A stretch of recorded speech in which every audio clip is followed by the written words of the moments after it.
boy. Oh, what'd he bring? This.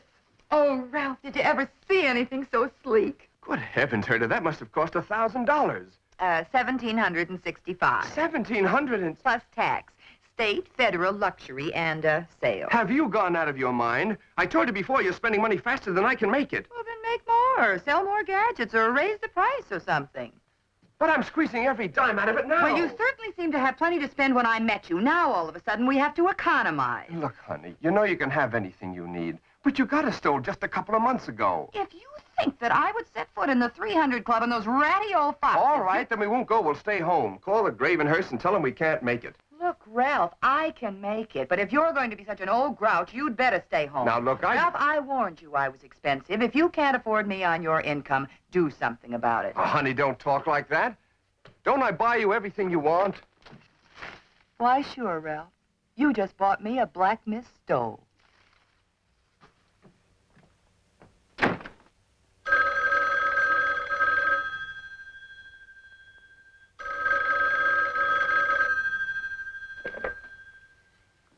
Hello? Ralph, Oh, hello, Mr. Sloane. you haven't forgotten what day this is, have you, Ralph, my boy? Just a year since we formed our partnership. Oh, why, of course not, sir. Then we'll meet as we arranged, in the same spot. In an hour, say? Oh, why, yes, sir. Oh, and Ralph, don't forget to bring your checkbook.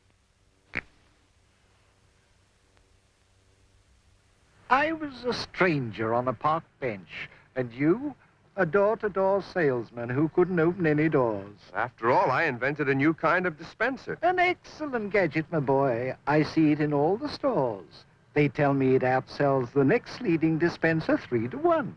Well, I worked very hard at it this year. I know you have. And look at the results. That's why I ask you to bring your checkbook along. Let's take a walk, my boy. The IOU you gave me, I brought that along. Yes, sir. I owe you $10,000 and 50% of the profits. I'm going to let you buy it back, my boy. I got you started, but you've done a fine job. And now you deserve to be on your own. Perhaps next year, Mr. Sloane. Why not now? Your share of the profits will more than take care of it. Next year. Well, in that case, just give me a check for my share of the profits and we'll talk about it then. Well, Ralph? I'm sorry, Mr. Sloane, but you'll just have to wait for your check. I don't have the money. I don't understand. Sales have been booming. Yes, but I'm carrying a lot of expense. Business entertainment, meeting the right people, things like that. Is it all business? You sure you're not living too high? I wouldn't be if I had a bigger share of the profits. After all, I invented the dispenser. I do all the work. I'm entitled to more. You didn't talk this way when I lent you the money to get started. I was so lightheaded that day, I'd have given you 90%. I wouldn't have taken it.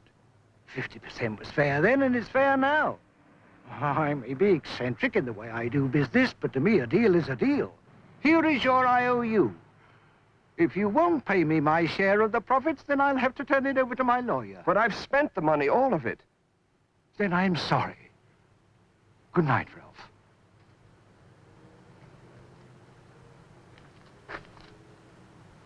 Mr. Sloane. Yes, my boy? Have you told your lawyer about our agreement? I've told no one. It was a private transaction from the start, and I had hoped it would always be that way. Good night. Good night.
I promised to pay Alfred Sloane $10,000 and 50% of all profits.